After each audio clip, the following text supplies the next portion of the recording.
Welcome to the birthplace of the 37th president. Many of our guests are surprised to learn that this house was never moved. In fact, it was built here by President Nixon's father, Frank Nixon, in 1912. That same year, Frank Nixon planted the California pepper tree that you can see to the left of the house. Just think about the fact that that California pepper tree and this beautiful little home have been a match set and been here ever since. The first line of President Nixon's memoirs reads, "I was born in the house my father built." Richard Nixon's father was Frank Nixon, and this is the house he built. Why don't we go inside and take a look? So here we are. We're really stepping back in time, and there's no better place to start than at the beginning. And for Richard Nixon, the beginning of his life begins in this downstairs bedroom. This bedroom belonged to Hannah and Frank, and the bed that you see is the bed that young Richard Nixon, very young in fact, as he was born on this bed January the 9th, 1913, just months after the house was built. The original bed frame you're seeing and the quilt on top of the bed was a wedding gift to Hannah and Frank. Take a look at those two small pictures above the headboard. The small wooden frames that you see were made by a young Richard Nixon and given to his mother, Hannah, as a gift. On the other side of the room, as we make our way over, you see that beautiful dresser. That is an original piece that was there during the Nixon era. And you'll notice that two people are pictured above the dresser. You are looking at Samuel and Sarah Nixon, the president's paternal grandparents.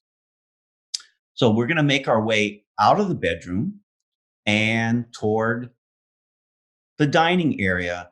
In fact, you'll notice that it's really just one big room, truly early open concept, no separate walls.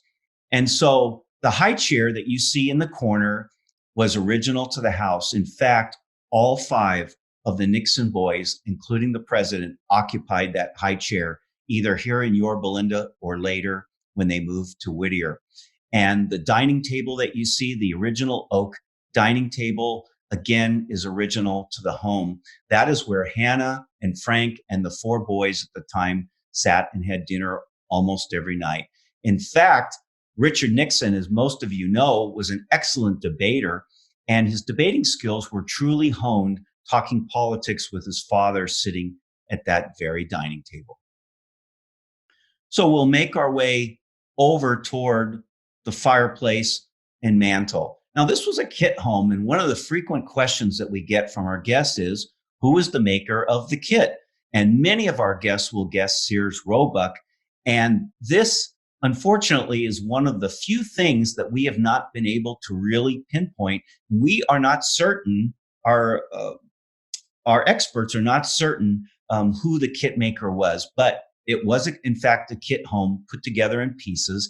And you typically would not see a fireplace and a mantle in a kit home. And this was the handiwork of Frank Nixon. He was very much a roll up your sleeves, get the job done kind of a guy. And he was very proud of his handiwork. On top of the mantle, you see a couple of things. You see the photograph of Hannah and Frank Nixon on the right. That is a copy of their 1908 wedding photograph. The two were married in Whittier. One of the reasons that why they migrated to Whittier was the presence of the Quaker Church, which in fact is still a presence in the Whittier community to this very day. There's also a clock in the middle. That was a wedding gift to Hannah and Frank. And so we're going to make our way over toward the heart of the living room.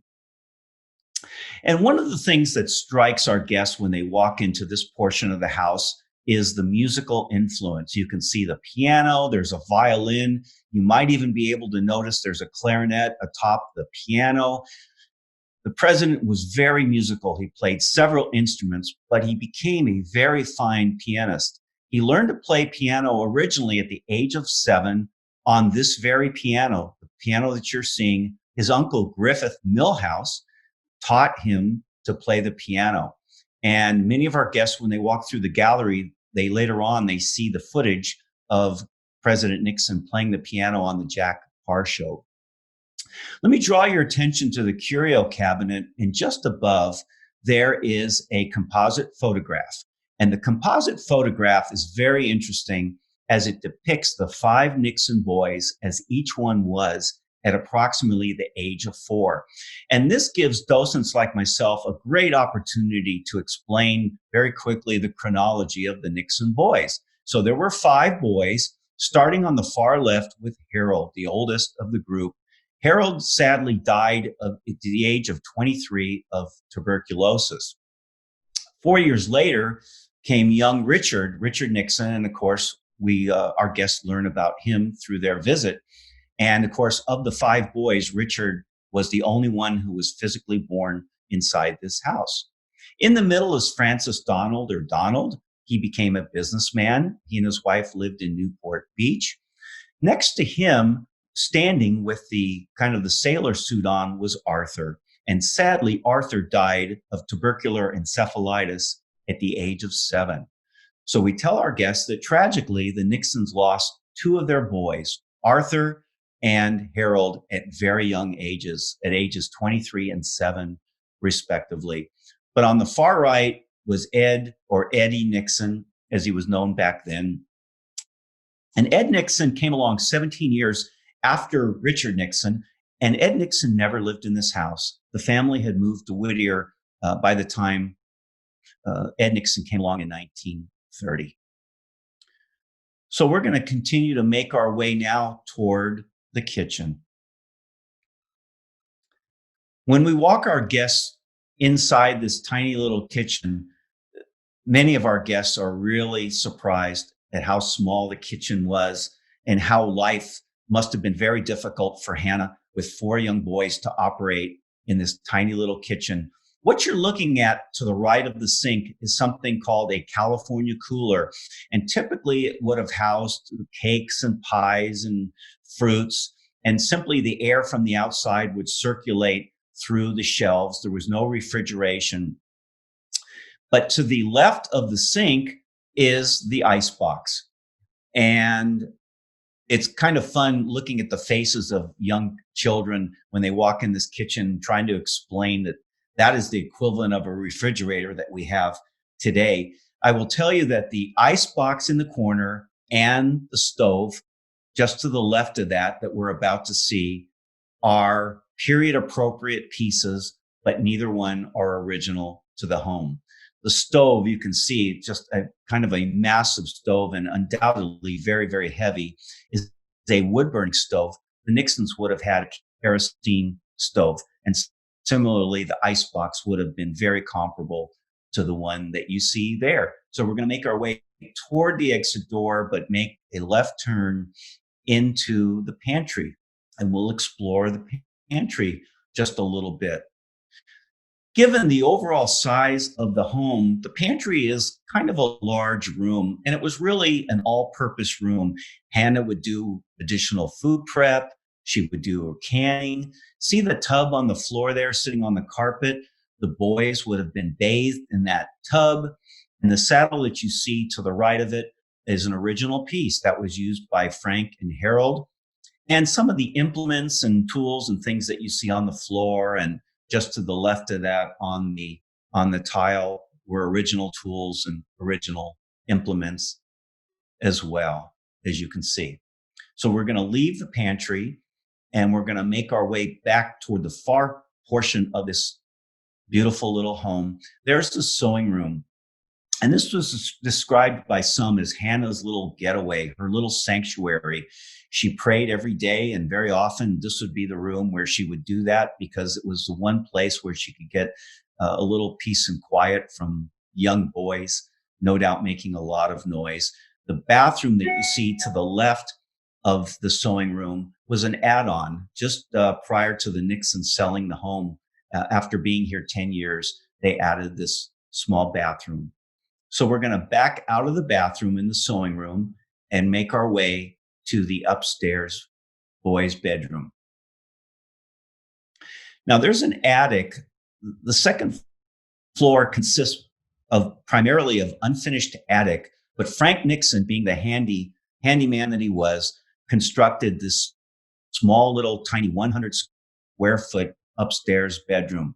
So imagine 4 young boys, 2 small beds, a desk, and a dresser, and note how low the ceilings are. In fact, in the early days of the Richard Nixon Library, docents used to escort guests upstairs to this bedroom, but the staircase and the ceilings and everything are so tight that we just couldn't do that anymore. But you're getting a chance to see it now by virtue of this virtual tour. In his memoirs, Richard Nixon writes about the many pillow fights that he had with his brothers.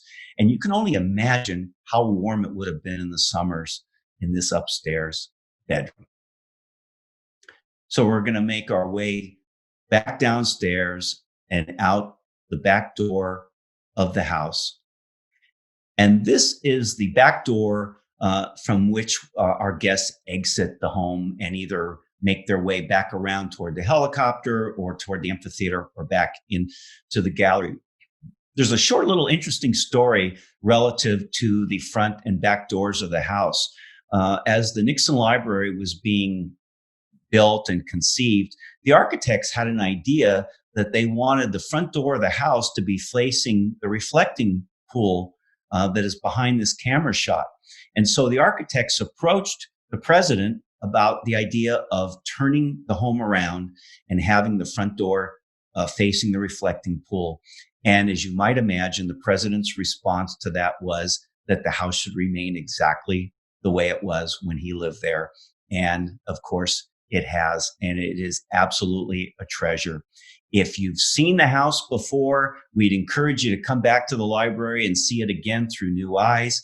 And for those of you who haven't had the opportunity to visit this great birthplace, please visit the library and come see it as a docent will lead you through it. And it has been my pleasure to take you through this virtual tour of this great birthplace, the original home of our 37th president. Thank you.